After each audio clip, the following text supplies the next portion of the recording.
விடுதலைக்கு வித்திட்ட வேலூர் புரட்சி மண்ணில் மிக எழுச்சியோடு நடைபெற்றுக் கொண்டிருக்கின்ற தமிழ்நாடு அரசு ஒரு அற செயல்பாடாக 4வது இந்த புத்தக திருவிழாவினை இந்திய சுதந்திரம் பெறுவதற்கு எந்த கோட்டையிலே முதல் சுதந்திர போர் தொடங்கினோமோ அதே கோட்டையிலே மிக சிறப்பாக நடத்தி கொண்டிருக்கின்ற நம்முடைய தமிழ்நாடு அரசுக்கும் வேலூர் மாவட்டத்தினுடைய மதிப்பிற்குரிய மாவட்ட ஆட்சியர் அவர்களுக்கும்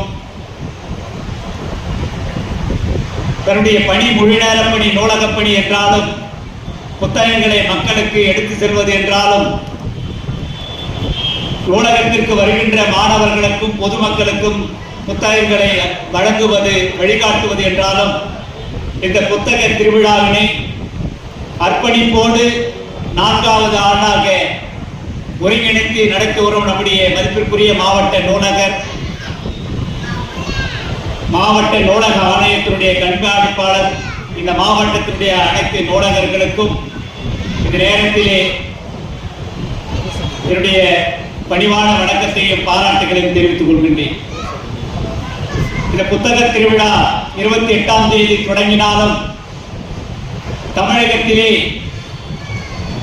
தமிழகத்தை தலைநிமிர செய்வேன், எந்த காரணத்தை கொண்டும் தலையுடைய விடமாட்டேன் என்று சபதமேற்று தன்னுடைய இரவு பகல் பாராத அர்ப்பணிப்போடு பணியாற்றிக் கொண்டிருக்கின்ற மாண்புமிகு முதல்வர் அவர்கள் இந்த பணியினை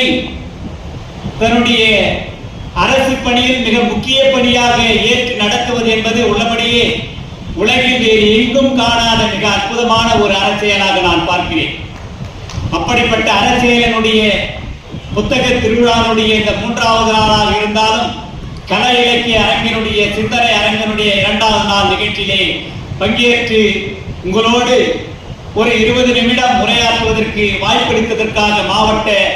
நிர்வாகத்திற்கும் பொது நூலகத்துறைக்கும் நான் நன்றி பாராட்டுகிறேன். எனக்கு பின்னதாக இந்த நிகழ்ச்சியிலே எங்களுக்கெல்லாம் வழிகாட்டியாக எங்களுக்கெல்லாம் இலக்கியத்தை, கதைகளை, கலைஞரை, அறப்பணிகளை, மக்கள் நல கல செயல்பாடுகளை கற்றுக் கொடுக்க வழிகாட்டிய எங்களுடைய